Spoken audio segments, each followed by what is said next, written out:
Welcome to Whiskey and Whiskers Critically Ashamed. We're your host, Chop. Gator. Chris. Blake.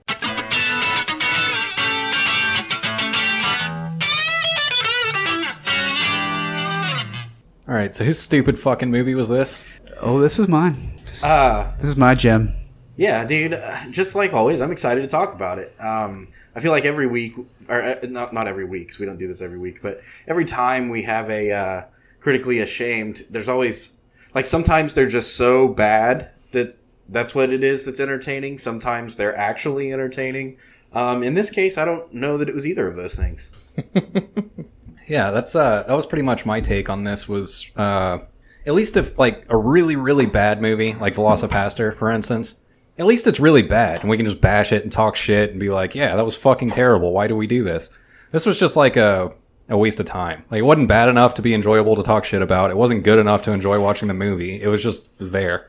See, I think so. All right, let's lay the scene. It's Chevy Chase plays Fletch, and basically the gist of the movie is he is constantly impersonating other people, right? Or not even other people, just like A character that has to fit that scene to get him through. He's improvising like constantly. And I think what it did well is it put Chevy Chase into that Chevy Chase role. Like, because what it is that Chevy Chase does well is he's real quick-witted.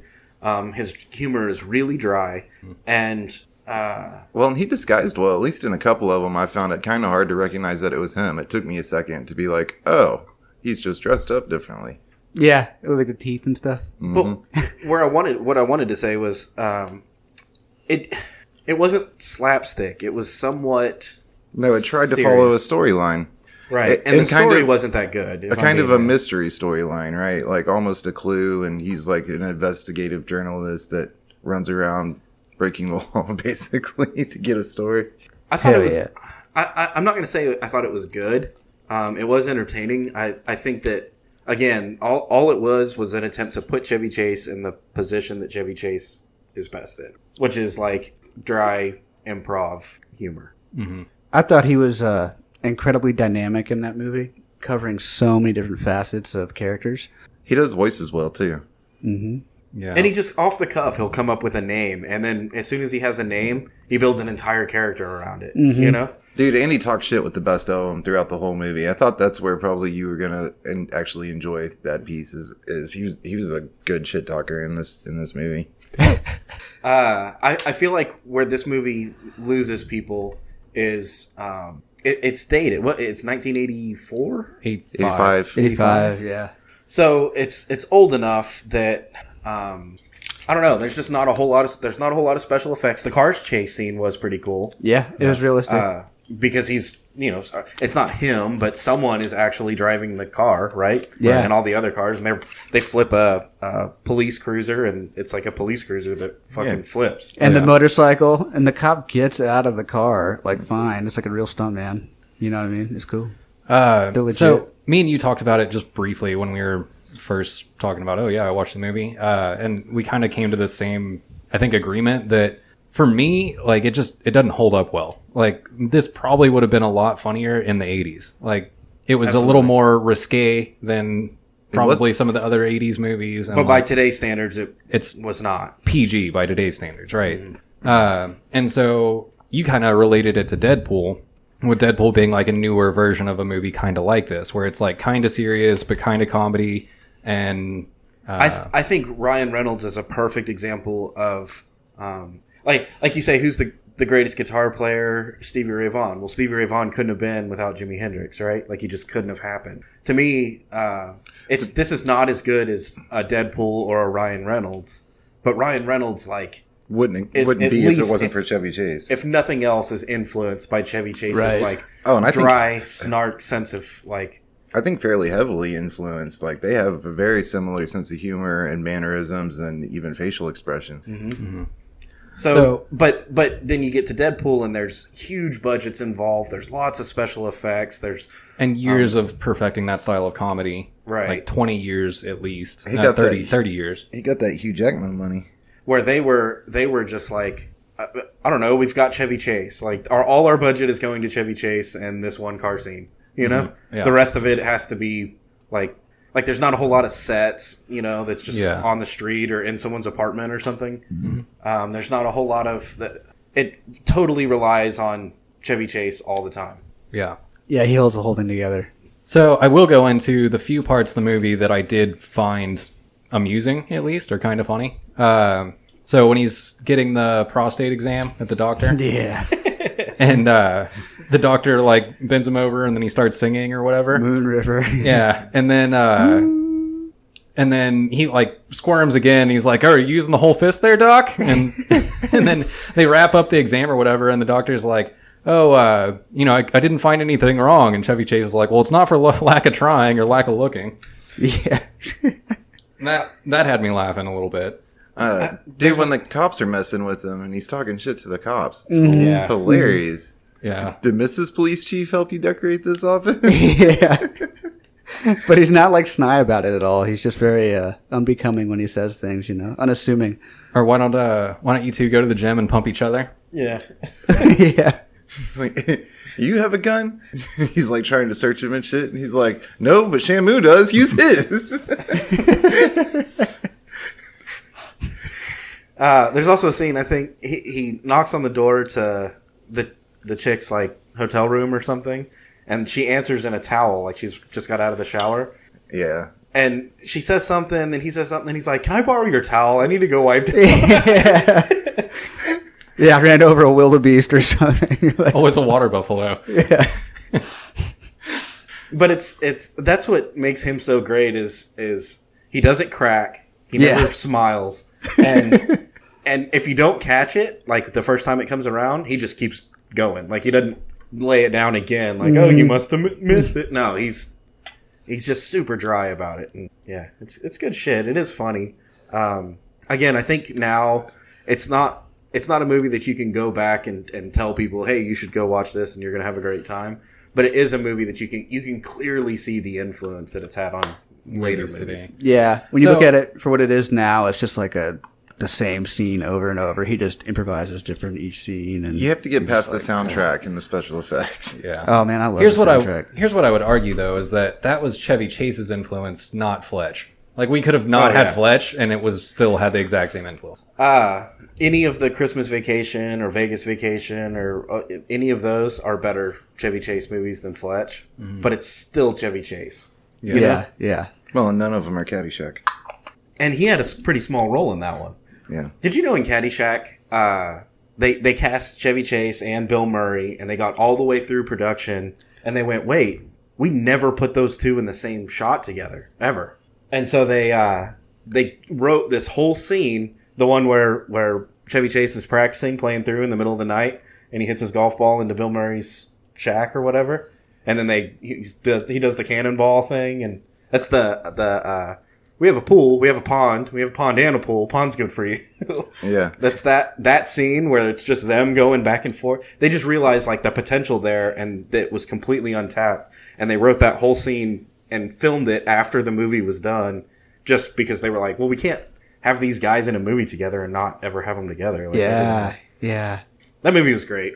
Rodney Dangerfield also. Yeah, I heard most of that movie was just a film crew chasing Rodney Dangerfield around, and like he showed up in character and was in character for the entire movie.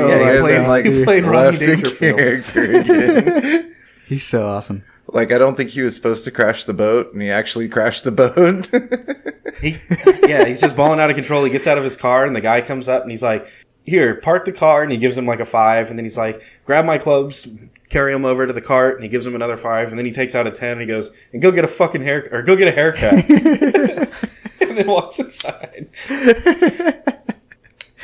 So, Chevy Chase is awesome, but I want to hone back in on Fletch, because while it was Chevy Chase, it was the Chevy Chase show, is what it was, but it just didn't do anything to promote his legacy. It didn't do anything to, like, add on to what he'd already done or will continue to do or anything like that. He just kind of was there. Like, it was just a side note that didn't matter. Well, Fletch was before Caddyshack, so you could argue. Imagine.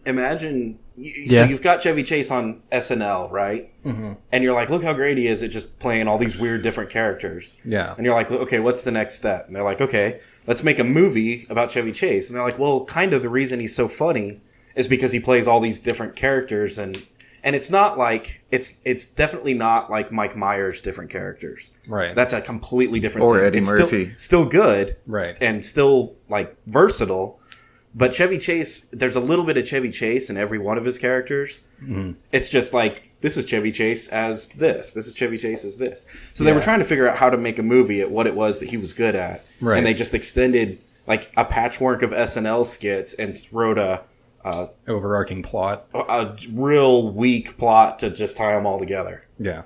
But it's still funny. I mean, it's still him improvising. And the way he just like almost Mr. Magoo's his way through different situations, you know? At one point he's like a doctor and he's in a room with another doctor and the doctor's like, here, help me out with this. And he's like, oh, I need to wash my hands. And he's like, you're not going to get him sick because it's a dead guy. Yeah. And he's like, you just never get used to that smell, do you? And it's like, and he's breaking shit. Doctor's like, are you okay? And he's like, yeah, he just looks kind of like my late brother. Yeah. I've never seen a spleen that big before. And he goes, I did breakfast or whatever. It's that. You just take him and put him in different circumstances. And I will say that the car scene was legit. That was pretty cool. I think that was my favorite part, aside from the little clips that is Chevy Chase. Was it like a Porsche? No, it was like a Fiat or a midget. Yeah, it was a little car. It was cool for that time. Like, I honestly don't know what kind of car it was, but I saw him. He comes around a corner, and this other car like slides and slams into the curb right before it hits that car, and then that car goes up on a incline a little bit, and you see the suspension like bottom out. Yeah, and you're like, dude, they're driving the fuck out of those cars and crashing them. And you see the cops in the scenes like moving around in the cars, and it's like you don't do that in cars anymore, man. Like, no, now it all looks like, I don't know. It's now just they got turned this into real robots with cannons for arms. Yeah, exactly. Yeah. These were cars that were made out of metal and had springs and shit. And like they're bouncing around and fucking over the... Dude, so awesome. That was the beauty of those old movies and shows like Blues Brothers and like the General Lee. What was that one? Dukes of Hazzard. Yeah. Is that they would just drive the fuck out of these cars Bullet. and crash the shit out of them. Yeah, the reason Bullet was just an iconic scene, or Mad Max, same thing. Mm-hmm. It's because it's real, Yeah. Which I guess the reason I liked it, it's not even that it's that like it's an amazing car chase. It is better than most car chases today, just because it's real. Yeah. But it's not as good as Bullet. It's not as good as Mad Max. But it was totally unexpected for a silly Chevy Chase movie. Like, I didn't expect there to be a car chase that was like, dude, this is intense. Yes. Yeah. So what I was kind of talking about earlier was that it's just middle of the road all the way across, right? And so, like, if I wanted a really awesome action movie with a car chase, I'm going to go watch Bullet or Mad Max. If I wanted a really fucking funny movie, I'm going to watch Airplane, which was before this by like 5 years. I'm sorry, a Bullet is the same thing, and this is where I want to get into. Bullet is not that great of a movie either. It's just got Steve McQueen, and it's got this car chase scene that's iconic, right? As far as the movie goes, the story and the special effects don't hold up by today's standards. You couldn't watch it. You can take a clip from Fletch and be like, that's hilarious. But if you watch the whole thing, it all evens out over the whole movie instead of like the movies now that's just 100% in every scene, Yeah. Yeah. So, Dude, he was funny even in the middle of the car chase. He was like trying to make the kid calm down and feel better. And the kid's like, are they going to take me to jail for auto theft? And he goes, I don't know. Did you steal the car? And the kid's like, yeah. He's like, oh, maybe it won't be okay. Where I was going to go is these old movies, you have to like watch them with the mindset of what was available at the time. Yeah. And for the time, this was a little bit serious, not slapstick. It wasn't Caddyshack. It wasn't History of the World or something like that. But it was still funny. You kind of had like, is this pre or post like Lethal Weapon? Pre. I think so. And Lethal Weapon shined as an action comedy, right? Like, and later in the early 90s, that's when the action comedy really like hit home. That's when you had Die Hard and real action movies that were also funny. Yes. Yeah. But this was even before that. This is like, you had cool car movies like Steve McQueen driving around, and then you got Fletch that's, Chevy Chase driving a car like that, but then also cracking jokes the entire time, by the way. Yeah. That car chase scene, he's cracking jokes the entire time. Anybody know who the love interest was? No, but I recognized her, and it was driving me crazy. Yeah, me too. She's pretty Yeah, cute. the blonde. Yeah. It's almost like what did Mike Myers do? He did the spy movies. Austin Powers. Yeah. It's like the same character. There's 2 Fletch movies. There's another one, Fletch Live, I think, or Lives. Yeah, I saw it on there when I was looking for it on Amazon. But it's the same kind of concept. Granted, there's more color and action and fluff around Mike Myers movies. Mike Myers was a little bit more comedy focused. Yes, because Mike Myers is a lot more like flamboyant, theatrical. And there's a storyline. Well, and it was a total spoof of the Bond movies and stuff. Yes, Chevy Chase was he goes in. I mean, he's going in dry, right? Yeah, it's not a slapstick comedy. That's where I was going. It isn't a history of the world or something like that. It's kind of this. It is funny, but it's got a little bit of a story. But it's got some action, but it's not. It wasn't bad. It wasn't bad, and for the time, I feel like it was probably pretty good. And I don't know that we could be where we are now if we didn't have a bunch of movies like that. So to answer your question, it is Dana Wheeler Nicholson. Is the chick? Yeah, and she was in Fletch, Tombstone, Fast Food Nation, and Parkland. Tombstone. That was Maddie? Wyatt Earp's wife. Yep. So Makes sense. that's where you know her from. Yep, definitely. Dude, I got the Tombstone word. I don't know.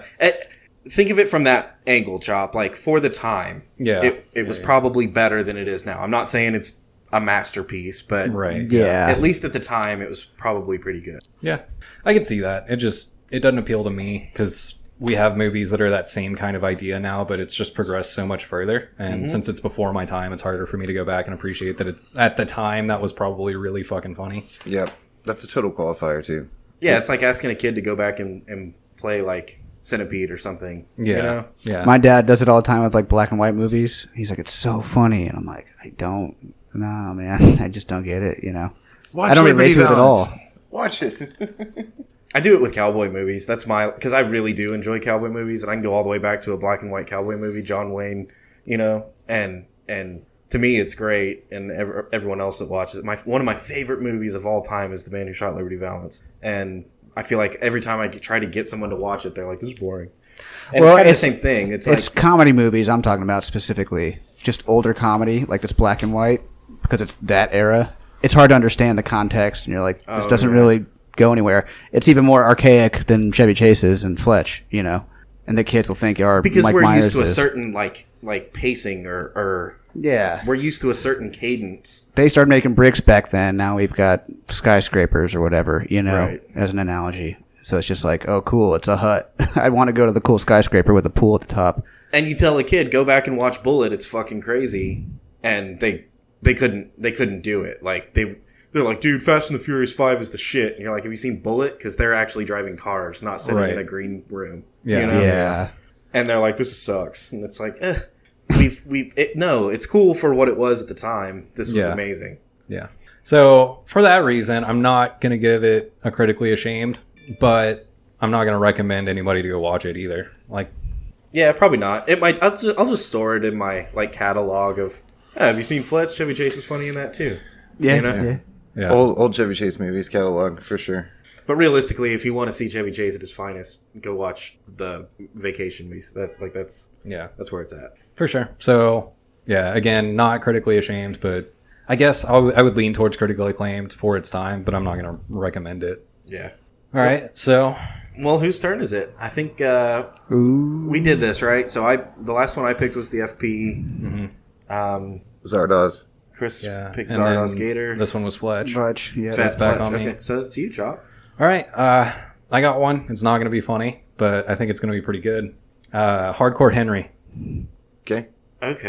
That's the one that's all first person? Yep. Oh, I've seen this. Yeah. I think I have too, but I'll watch it again. I have not seen this. It's a full-blown action movie. Don't think there's a lot of plot to it. It's just, think John Wick, but first person. First-person shooters where you see the guy's hands with a gun. I think it's entirely filmed in that perspective. Like the whole thing was filmed with the GoPro.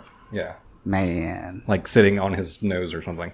Cool. I'm down. Yeah, we'll check it out. It's different. Is it like a 4-hour movie or? No, It's like I 11. Yeah. Okay, that's not bad. It's more like an anthology, really. I've got a lot of time. Listening. Have you ever watched Lost? It's like that. Oh, cool. 25 seasons and nothing happens. Yeah. Just No, run around. honestly, I think it's kind of short. I think it's only like an hour and 15 minutes or something. But anyway, so yeah, Hardcore Henry. That's the next movie. All right, cool. All right. All right, guys. Well, the Whiskey and Whiskers website is up. It's whiskeyandwhiskerspodcast.com. On there, you can find links to all the ways that you choose to listen, including iTunes, Spotify, YouTube, Google Play, and all your favorite podcasting apps. We also have links to our social media on Facebook, Instagram, and Twitter. Be sure to also check out the link to Duke Cannon so that you can buy some products from them and support the show. Outside of that, we got new episodes every Monday, new content all the time. We'll see you next week.